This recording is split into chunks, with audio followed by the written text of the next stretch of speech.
वाक़ई अपडेट कंदा हलूं। अहम ख़बर आहे बदीन मां आर्मी शुगर मिल्स रोड ते रिक्शा पलटी थी पियो आहे।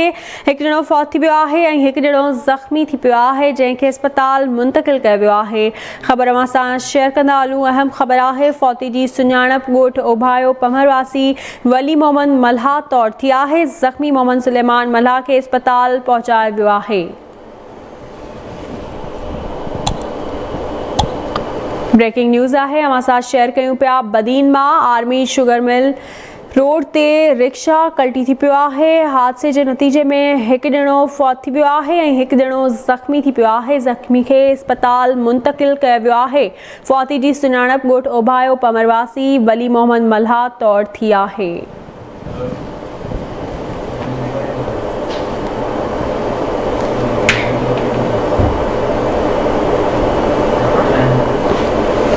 तफ़सील मालूम नासी बदीन मां यूनिस बकारी खां। जी यूनिस अपडेट कजो हादसे बाबत।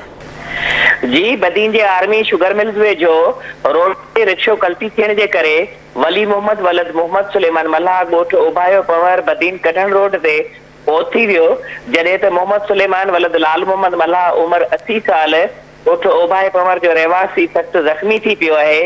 ॿिन्ही खे सिविल अस्पताल इंडस अस्पताल आंदो वियो आहे। महिरबानी अवां जी आगाह करण लाइ।